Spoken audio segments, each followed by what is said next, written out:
Hello, darling. Learning how to put a fire out? You'd have a job with mine. All right, keep your hair on. I was only having a bit of a giggle. Don't know what's the matter with you all this morning. All the same. Just trying to have a bit of fun, that's all.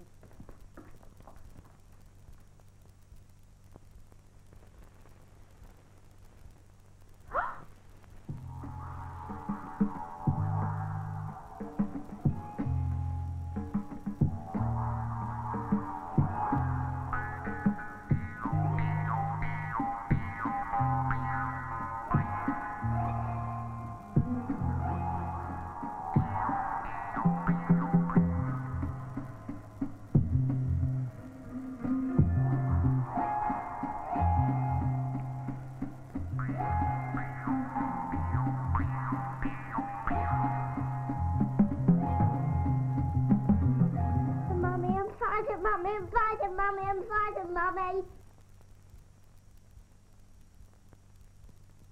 Fire. One of man's most comforting friends.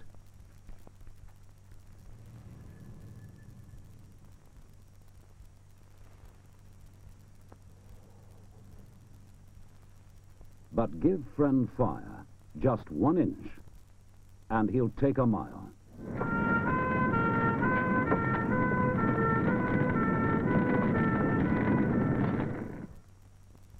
Hotels are our business, and it would be correct to say that in many ways, hotels are very special places. Hotels are varied. Some of them are big, some small. Some of them are new, and others not so new.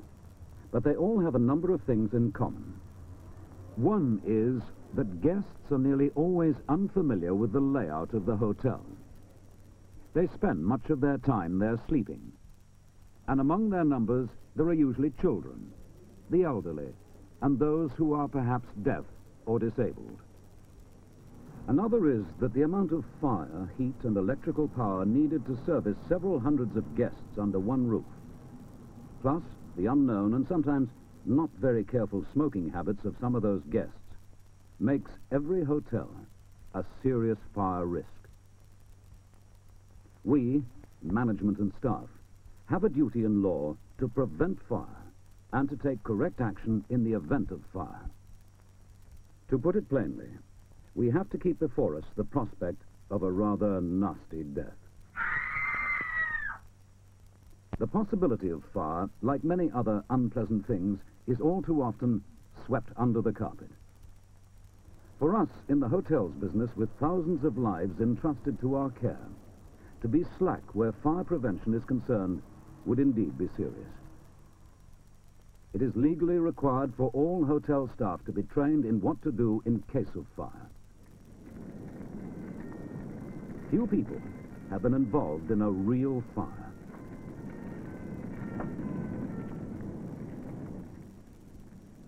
It is not generally known, for example, that more fire victims die from suffocation and carbon monoxide poisoning than from actual contact with flame. This indicates the need for protected escape routes. It is not generally known that fire will spread at a speed that is quite staggering, particularly where a free flow of air can fan the flames. This makes it necessary to divide large buildings into fire-resisting compartments and to provide suitable fire-fighting equipment. Finally, it is not understood that when suddenly faced by fire, even the coolest person may not be able to think clearly and constructively. This points to instinctive response, and that is acquired by training. Okay. Uncontrolled fire is terrifying.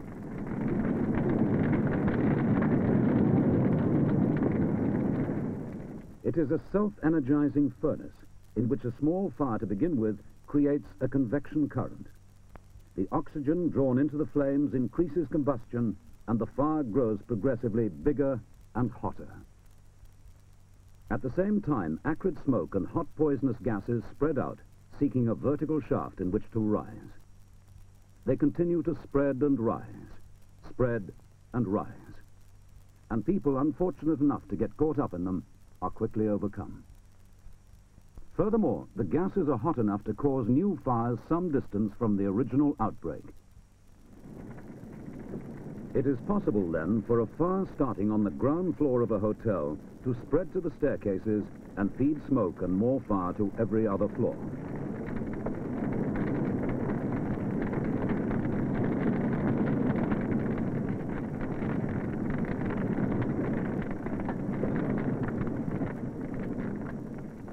This is the killer. Fire. In a recent year, there were 649 fires in hotels throughout the United Kingdom. That is getting on for 2 somewhere for every day of the week. Of all fires in hotels, 10% are caused by electrical circuitry, 10% by electrical appliances, 11% by space heating, 17% by cooking appliances, 25% by smoking materials, and 27% have miscellaneous or unknown origins. Of all night fires, 2/3 are caused by smoking materials. To deal with fire, we have to train in 3 basic things: prevention, control, and escape. Prevention is every thought and action aimed at avoiding the outbreak of a fire. It is the ability to spot possible danger. For the manager, this means seeing that all fire prevention principles are carried out and making sure that staff are trained regularly in these matters. When contractors are in the building, managers should be particularly cautious, as most building and decorating materials burn easily. Know where they are and shut the door on them. For patrolmen who are on duty during the small hours, there should be 2 separate inspections of all lounges, bars, and function rooms. Look closely for any signs of smoking waste. A cigarette end that sneaks into the upholstery during the evening can cause a smouldering that will burst into flames hours later.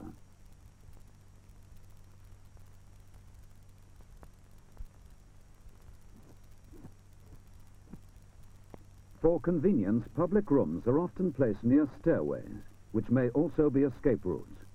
This calls for additional care and always a thorough inspection.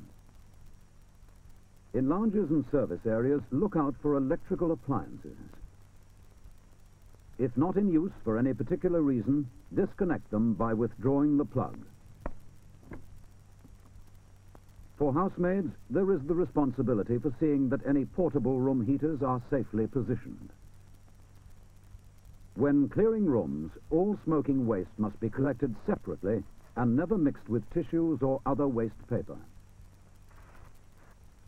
And where chutes are provided, bundles of waste must be kept small to prevent them getting stuck. Where rubbish goes down, fire can come up. I say, don't do that. Never put a lighted cigarette end down a rubbish chute. Go to where you are permitted to smoke and dispose of your cigarette end safely. Service rooms have a variety of fire risks according to the type of hotel. In some, there are electric rings for tea making. In others, bed linen, towels, and other combustibles are stored. And in the less modern hotel with no rubbish chute, room waste is often held there before disposal. Think about these things and use your common sense. Do not, for example, dry tea towels over heating appliances. By the end of the day, of course, we're all ready to fall down like a damp cloth, and perhaps relax in the privacy of a staff room. But don't let's switch off the prevention. All these appliances are overloading the circuit, causing the wiring in the walls and under the floors to get hot. Be safe and connect only one approved appliance to a socket at a time. Cleaners must understand that working materials like polishes and dusters are inflammable, and that for safety, they should be kept in covered metal bins. It is most important that mops, dusters, and indeed all combustibles are kept well away from tubular or storage heaters, where any sort of covering causes a build-up of heat. You don't need a flame to start a fire. For housekeepers, the supervision of all these matters is vitally important, bearing in mind that general maintenance, orderliness, and a disciplined way of going about the job greatly reduces the risk of fire. For kitchen staff who use heat and flame in the course of their duties, there is the danger of becoming familiar and careless. Be orderly, careful, and think ahead. See that ventilation filters and hoods like these are cleaned regularly. If they are overlooked, grease and dirt collect inside the trunking, and it only takes the carelessness of an overheated fryer to start the fireworks. It is because people make mistakes that prevention doesn't always succeed. In the event of fire, therefore, we have to take steps to control it. In modern hotels, control is built into the structure by means of compartmentation. This is the division of the building into units, perhaps taking in more than one floor and a number of rooms. Each unit is bounded by fire-resisting walls and floors. Access from one compartment to another is made through self-closing doors known as fire doors or smoke-stop doors. The purpose of compartmentation is to stop fire and smoke from spreading, to restrict the flow of oxygen to the flames, and to allow unhindered escape from the building. For fire doors to be effective, they must be in the closed position. Some of the modern ones are linked to a fire alarm system and are held open by electromagnets. When the alarm is raised, the doors close automatically. The usual type of fire door, however, is retained in the closed position by means of spring hinges. This can be a bit of a nuisance sometimes, but it is vitally important for the safety of the hotel. Even with a trolley, it is quite simple to pass through without having to wedge them open. Keep fire doors closed. Another structural control is the sprinkler alarm system, which is often used in stores and exhibition areas. This system works when there is a sudden rise in temperature. The alarm is triggered and the whole of the affected area is sprayed with water. In places like corridors and bars, automatic alarm systems based on smoke detection alone are frequently fitted. Structural control, human control. And that's a different story. Unlike a piece of equipment, people are not switched on automatically. Well, not in the way we mean. And when they do get switched on, it may well be to panic stations and not to control. When suddenly faced by fire, we must do the right things and in the right order. Reaction must be instinctive and quick. We must first raise the alarm, and then, if possible, attack the fire. Raising the alarm means making it known immediately that you have discovered a fire. In a hotel, this is done by breaking the glass of one of these alarm points, or by telephoning the switchboard using the emergency number. Either of these alerts the switchboard, where the operators have special instructions about calling the fire brigade and the hotel fire party. Hotel. Fire reported on the 4th floor. Would you come to Station Road entrance, please? Thank you. If possible, attack the fire. This means that having raised the alarm, and if there is no great personal risk, the fire should be attacked with one of the firefighting appliances nearby. These are hose reels, which extend freely and give a continuous water supply. Water extinguishers, which give a jet of carbonated water, rather like a soda water siphon. Because water conducts electricity, this type of extinguisher must never be used on electrical fires.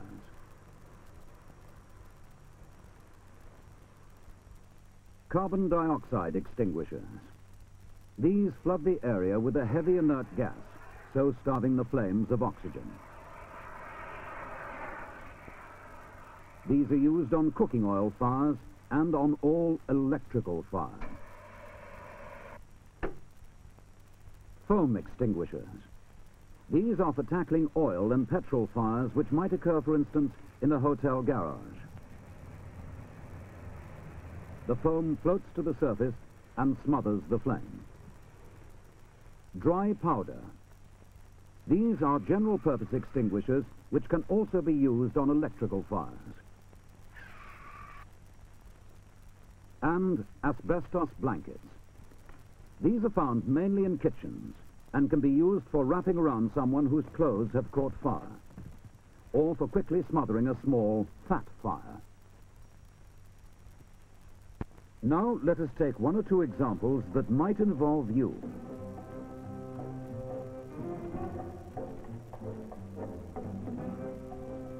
What do? Shut the door quickly and raise the alarm. In this case, you think the fire is small enough for you to have a go.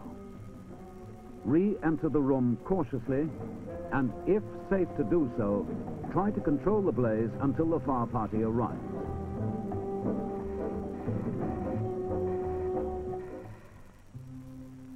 This time, you see smoke seeping round the bedroom door.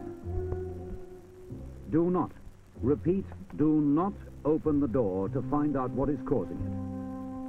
Just raise the alarm and wait for the fire party to arrive. Hello, switchboard. There's smoke coming from 307's door. Yes. Could you get the fire brigade?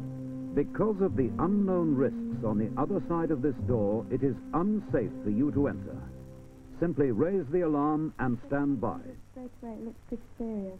Thank you. You may work in the kitchen. Raise the alarm. Quick, Mike! Fire! Smash the alarm! A fat fire. Can you control it? Yes. Get the nearest carbon dioxide extinguisher and direct the gas towards the bottom of the flames, making sure that somebody turns off the heat. When the flames have been put out, cover the fryer with an asbestos blanket to prevent reignition and stand by. Investigation for any signs of fire in the ventilation trunking will then be carried out by the fire party or the fire brigade. Get to know the various types of fire extinguisher in your hotel. Their choice and siting have been carefully planned to meet the fire risks in those areas. Make sure you can use them if suddenly called upon to do so. Raise the alarm and attack the fire. Never reverse that order, because even when attacked, small fires can very quickly become big fires, and lost minutes in raising the alarm could end in tragedy for many, and also for you. Because of the overwhelming nature of fire, it is vital to provide means of escape. In modern hotels, fire-protected escape routes are built within the structure and allow easy access to the street. In older buildings, the escape routes may be the ordinary staircases which have been protected in some way, or they may be external. Whatever the escape route, it should be clearly marked, be well lit, and kept free from obstruction. Everyone must see that escape landings are not used for the storage of occasional items, no matter how temporary. And electricians must check daily that all lights are working, especially if the escape route is separate and seldom used. In the event of a serious hotel fire, it is essential that all the occupants can reach safety quickly and without panic. If all or part of the hotel is to be evacuated, you may be needed to alert guests and to direct them to the nearest escape route. Remember that there will be children, the elderly, and perhaps the disabled to cope with. Some guests may be deaf or heavy sleepers, and most will be quite unfamiliar with all the corridors and staircases and will have no sense of direction. The calm handling of a situation like this requires training and practice. Nothing to worry about, Paul. It is the duty of management to hold fire drills at intervals of not more than 6 months. Now, if we can look next at fire prevention, I have 5 points listed on the board here, which are important for you to remember. The training that is needed in all these things is not difficult to arrange. Be as careful as you can be.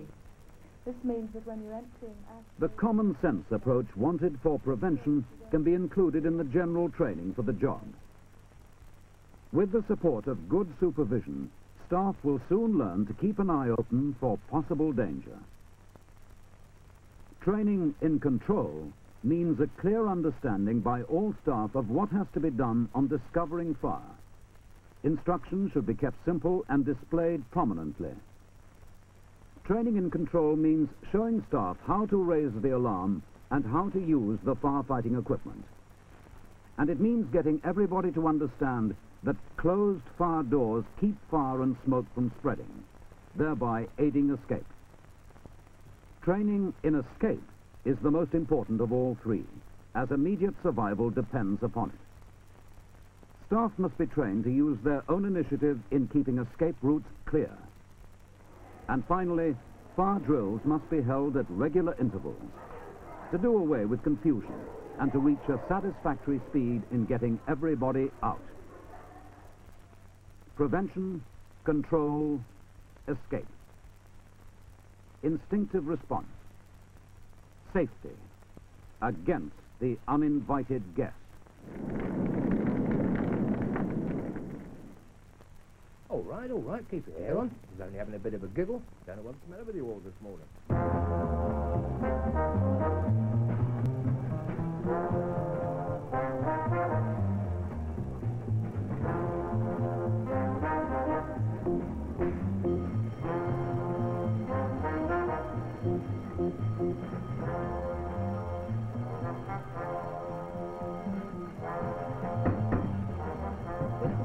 Hotel, can we have the fire brigade, please? There's been smoke reported coming from a 3rd floor window. Thank you.